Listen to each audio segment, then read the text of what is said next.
A crise política e militar na Venezuela alcançou um novo patamar, marcando um momento crítico na luta do povo venezuelano por liberdade. Recentemente, surgiram relatos impressionantes de deserções em massa de militares e do desaparecimento de aeronaves avançadas da Força Aérea Venezuelana. Em meio ao caos, a oposição ganha força, trazendo a esperança de um futuro mais justo e com mais liberdade econômica para a Venezuela. Então fica comigo até o final desse vídeo para você descobrir como essas aeronaves foram roubadas e todos os desdobramentos dessa crise. E agora, nesse momento, eu só quero descobrir uma coisa. Eu quero saber se você que está me ouvindo aí do outro lado quer ver a Venezuela livre outra vez. Então, se você apoia o povo venezuelano contra essa ditadura do Maduro, deixe uma mensagem assim nos comentários. Venezuela livre. Assim eu consigo descobrir quantas pessoas estão contra Maduro e se realmente o público aqui que assiste esse canal é conservador. Então deixe o seu comentário aí se você apoia.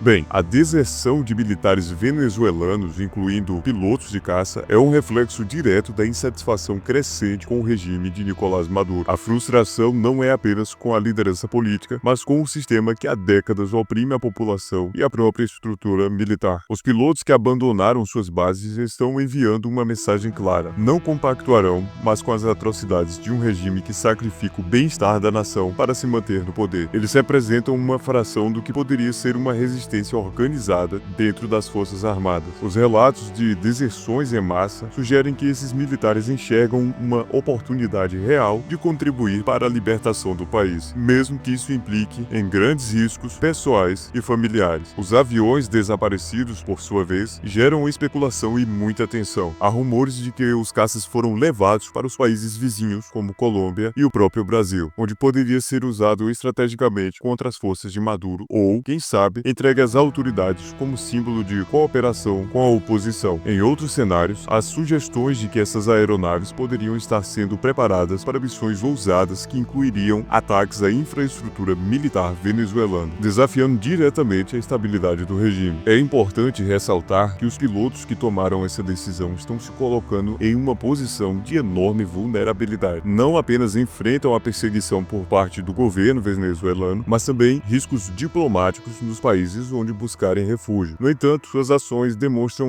uma coragem imensa e a disposição de sacrificar o conforto e a segurança por um ideal maior, a liberdade do povo venezuelano. Enquanto isso, o regime de Maduro tenta conter a situação com medidas extremas. Militares de alta patente estão sendo detidos sob acusações de conspiração, e há relatos de que testes de lealdade estão sendo aplicados em diversas divisões das Forças Armadas. No entanto, essas ações drásticas parecem surtir efeito contrário, aumentando o descontentamento dentro das fileiras militares e isolando ainda mais o regime. E toda essa movimentação por parte dos soldados e dos militares que estão insatisfeitos com o regime de Maduro estão fazendo isso por conta da segurança do povo venezuelano. E olha, eu vou lhe dizer uma coisa: nós estamos vivendo dias muito difíceis, onde a insegurança não atinge apenas a Venezuela, mas o nosso país também. E o pior de tudo é que muitos estão descuidados em meio a toda essa crise de insegurança. Por isso, eu disponibilizei o guia digital Blindando Sua Casa e deixei para você baixar agora mesmo no primeiro comentário fixado. Esse livro vai te ensinar maneiras de maximizar a segurança da sua casa contra criminosos, proteger sua casa de incêndios acidentais e criar rotas de fuga dentro da sua residência. Então clique no primeiro comentário fixado, pois a qualquer momento pode ficar fora do ar. Clique agora mesmo e pegue o seu guia digital. Bem, no contexto internacional, os Estados Unidos desempenham um papel importante, impondo sanções econômicas e políticas severas contra o regime de Maduro. Paralelamente, apoiam a oposição liderada por figuras como Edmundo González e Maria Corina Machado. González, em particular, surge como uma figura central, inspirando militares e civis a acreditarem em uma possível transição para a democracia. Os pilotos que desertaram e tomaram os caças simbolizam um novo capítulo na luta contra o autoritarismo na Venezuela. Suas ações demonstram que a mudança pode vir de dentro quando indivíduos tomam uma posição firme contra a opressão, mesmo que isso os coloque em grave perigo. O impacto dessas deserções será sentido nos próximos meses, enquanto a oposição tenta fortalecer suas bases e o regime de Maduro luta para manter o controle. A crise na Venezuela, que já se arrasta há anos, agora está enfrentando um ponto crítico com os crescentes abandonos nas Forças Armadas. Militares venezuelanos, há muito considerados pilares de sustentação do regime de Nicolás Maduro, estão literalmente abandonando seus postos e estão fazendo isso em massa. E o mais interessante é que esse movimento jamais foi visto anteriormente. Esse fenômeno é sintomático de um governo que perdeu sua legitimidade tanto perante a população quanto entre suas próprias fileiras. E esse tipo de coisa é algo que ao longo da história foi amplamente documentado. Afinal de contas, a própria esquerda ela consegue se destruir. E dessa vez não é diferente. As deserções não são apenas um problema logístico para Maduro. Elas representam um abalo na confiança dentro do próprio exército. Muitos desses militares desertores estão se unindo à oposição ou simplesmente fugindo do país em busca de melhores condições. Há relatos de que essas deserções são motivadas tanto por questões éticas como a rejeição às ordens do regime de reprimir civis. E além disso, também por questões práticas como o colapso econômico que afeta os próprios soldados e suas famílias. Afinal, como continuar a sustentar uma ditadura que mal consegue pagar os salários daqueles que supostamente a protegem? E é esse o reflexo quando você tenta colocar medidas socialistas em qualquer economia. Você acaba desestimulando quem produz e bonificando quem não faz nada. Então, se é para todo mundo ganhar igual, qual motivação você vai ter para poder crescer na sua carreira? Por conseguinte, o que acontece é justamente o capital estrangeiro não entrar no país e com a falta de investimentos, menos empregos são gerados. Muito pelo contrário, além de não haver investimento, quem investir no país manda seu capital para fora. E quando isso acontece, naturalmente, o aumento da base monetária, a impressão de dinheiro, promove a chamada inflação. Afinal de contas, se tem excesso de papel moeda no país, o preço de todos os ativos, o preço de qualquer item sobe. Então, a inflação é decorrente da impressão do papel moeda. Então, é uma série de medidas que culminam em todo esse desmantelo que a Venezuela vive hoje em dia. E seria fantástico para o povo venezuelano se uma pessoa como Edmundo González entrasse. Afinal de contas, algumas medidas podem ser tomadas para reverter tudo isso e dentro de alguns anos, no médio prazo, a Venezuela se transformar em um país que proporcione qualidade de vida para o povo venezuelano. E o primeiro ponto seria Edmundo González, em seu discurso, prometer trazer de volta a liberdade econômica, ou seja, o governo não vai interferir no acordo entre duas partes. E a partir do momento que qualquer governo passa a cobrar menos impostos de quem quer produzir, de quem quer gerar empregos, isso atrai o capital estrangeiro e acaba gerando mais empregos, e essas pessoas que antes passavam fome e que não tinham capital passam a ter. Então, quanto mais liberdade econômica, melhor para a Venezuela. Outra medida muito importante seria se González interrompesse a impressão do papel moeda e colocasse um teto de gastos no governo. Isso com certeza reforçaria a confiança externa no país e atrairia muitos investidores institucionais. Afinal de contas, a partir desse momento, a expectativa da Venezuela sair do buraco seria muito maior. Uma verdadeira oportunidade de comprar ativos baratos na Venezuela e obter retornos do médio e longo prazo. Bem, essas deserções estão trazendo à tona um aumento no apoio a líderes opositores como Edmundo González e Maria Corina Machado. González, em particular, tem emergido como uma figura crucial nesse momento de instabilidade. Ele agora é a figura do número 1 para combater a ditadura do Maduro e tem ganhado a confiança de militares, dissidentes e promovendo a ideia de um governo de transição democrática. Esses líderes não apenas representam uma esperança para a população, mas também uma ameaça real à continuidade do regime. Bem, e todas essas coisas que eu falei acerca de liberalismo econômico, socialismo, é a coisa mais óbvia que existe no mundo, porque num sistema socialista tudo é diferente. As carreiras são decididas por decreto do governo e o próprio governo pode ordenar às pessoas que não lhe são gratas, aquelas pessoas cuja presença não lhe pareça conveniente em determinada região, que se mudem para outras regiões e outros lugares. Então, quanto mais o governo controla, tem informações ao seu respeito, pior. Isso aumenta o autoritarismo do governo. Você acha que é à toa que o governo está cadastrando animais domésticos? Tudo isso é para aumentar mais o controle da população e lá na frente cobrar mais impostos. E eu tô falando do Brasil. Inclusive, já existe proposta de lei para acabar com o papel moeda, porque isso dificulta o rastreamento do governo, onde você gasta, quanto você ganha, e isso é terrível, especialmente com o tal do Drex que o governo pretende implementar aqui no Brasil. Isso seria muito ruim para você, ou melhor, isso vai ser muito ruim para você, porque o governo pode decidir e determinar que você só pode gastar dinheiro em determinada região, por exemplo, a 3 quilômetros da sua casa, ou simplesmente lhe proibir de comprar bebida alcoólica no meio de semanas, simplesmente porque ele acha melhor você comprar no final de semana. Eu estou citando alguns exemplos hipotéticos aqui, mas isso é algo perfeitamente possível de ser feito com o Drex. Então você percebe que é muito poder na mão de governantes, não importa de qual lado seja. O Drex não vai ser bom para você nem para mim. Eu falo do Drex justamente porque ele seria uma ferramenta muito poderosa na mão de algum governo mais radical aqui no Brasil. Então, cada dia que passa, a gente percebe um controle maior da liberdade de expressão, onde simplesmente se você você fizer uma crítica negativa a algum cartola do governo, eles podem simplesmente interromper suas transações bancárias. Na verdade, isso já é possível de ser feito, mas com o Drex facilitaria muito mais. E para você que acha que isso é algo distante, você depois desse vídeo pode pesquisar Drex Banco Central, que você vai ver que isso é algo para 2027. Então o Brasil pode sim caminhar para eventualmente se tornar uma Venezuela. E caso o governo continue gastando muito, como vem fazendo, e controlando cada vez mais a população, eventualmente isso pode espantar o capital estrangeiro, os investidores institucionais e disparando o câmbio. E como a malha rodoviária no Brasil é a grande responsável por fretes de mercadorias, um dólar alto representa um combustível mais caro, e um combustível mais caro representa um frete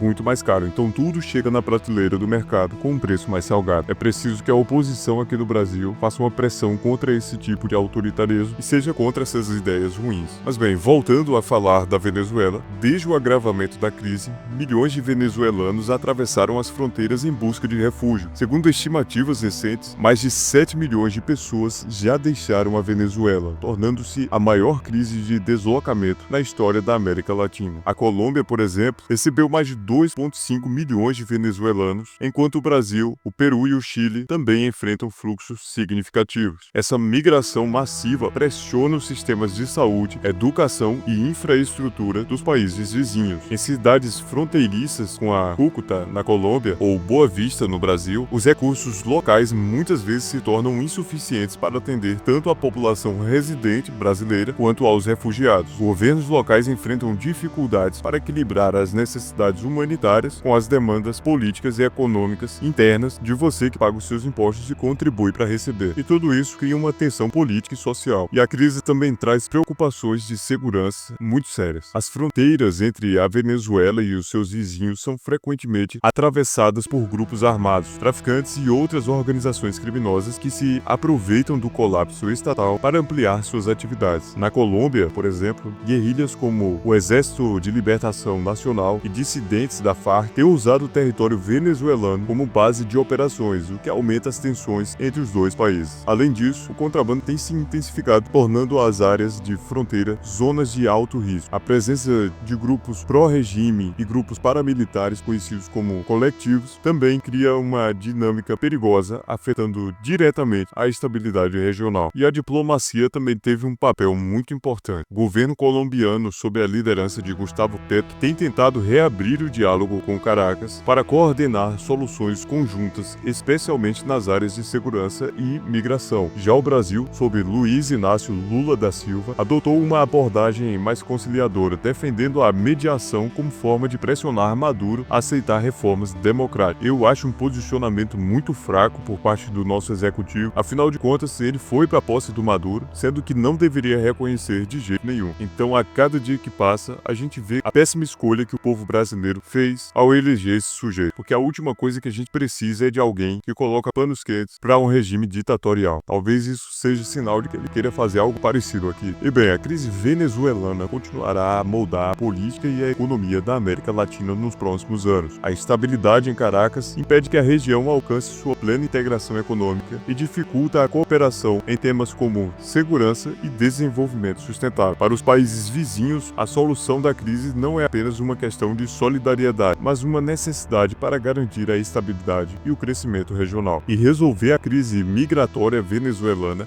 requer tanto a estabilização interna do país quanto a cooperação regional para apoiar os refugiados. Políticas inclusivas e investimentos em infraestrutura social são passos importantes para garantir que os migrantes possam reconstruir suas vidas com dignidade. E agora que estamos chegando no fim desse vídeo, eu quero te lembrar para você não esquecer de pegar o seu guia digital Blindando Sua Casa. E é muito importante que você pegue agora mesmo, porque se você deixar para depois, talvez não consiga acessar. Então, clica aí no link que está no primeiro comentário fixado. Eu te agradeço por ter assistido até aqui, e se você gostou, por gentileza, deixe o seu like, não esqueça de se inscrever aqui no canal, e eu te convido a clicar nesse vídeo que está aparecendo agora na sua tela, Mossad versus Lula, a operação que vai chocar o mundo, para você ver como seria a articulação da prisão do Lula por parte do Mossad. Um abraço para você que me assistiu até aqui e fique com Deus.